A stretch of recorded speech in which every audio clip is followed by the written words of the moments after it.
La dépression hivernale, ou plus communément appelée les blues de l'hiver, touche environ 10% de la population nordique, incluant le Québec. Le docteur Jean Perrier de la clinique médicale de Saint-Basile-le-Grand nous donne la définition de la dépression hivernale. Dépression hivernale, habituellement, on raconte ça chez des gens qui nous racontent que dès que le mois de novembre arrive, ils commencent à vouloir dormir plus. Même s'ils dorment plus, ils sont toujours fatigués. Puis naturellement, à force d'être toujours fatigués, d'avoir manque d'énergie, ils ne réussissent pas à faire tout ce qu'ils ont à faire, puis ils commencent à faire de moins en moins de choses, avoir moins d'intérêt. Et donc, c'est des symptômes qui ressemblent un peu à la dépression. Mais dès que mais ça prend beaucoup de temps cependant. Dès que le mois d'avril-mai arrive, les gens commencent déjà à reprendre un peu d'énergie, se sentir mieux. Donc, c'est pour ça qu'on appelle ça saisonnier, mais c'est long, parce que c'est de novembre à avril-mai. Donc, c'est suffisamment long pour quasiment nuire à toute l'année. On ne reconnaît pas la dépression saisonnière dès la première année. Il faut en moyenne que les symptômes apparaissent 2 ou 3 ans consécutifs. Les symptômes sont les suivants.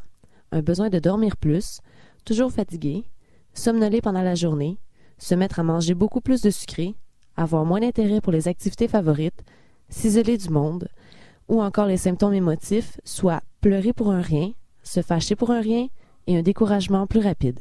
Mais comme les symptômes de la dépression hivernale sont très semblables à ceux de la dépression typique, il peut être difficile de différencier les deux. Le docteur Perrier nous explique comment les médecins font pour faire la différence.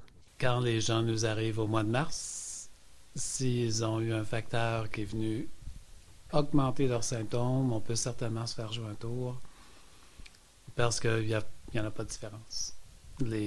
Sauf qu'avec la dépression typique, les gens vont plutôt avoir beaucoup d'insomnie, beaucoup de difficultés à dormir, se réveiller fréquemment la nuit, puis ça, c'est ça qui contribue à leur fatigue. Alors que des gens qui ont un syndrome affectif saisonnier, eux, vont plutôt avoir plus tendance à dormir. Donc ça peut faire une différence.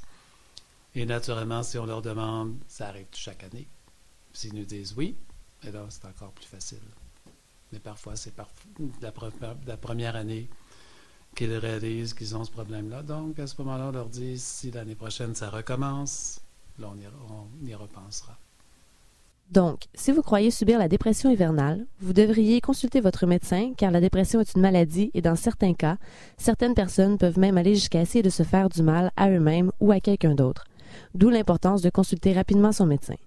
Vous pouvez aussi consulter le site du gouvernement du Québec au www.msss.gouv.qc.ca pour plus d'informations sur la dépression, car personne n'est à l'abri.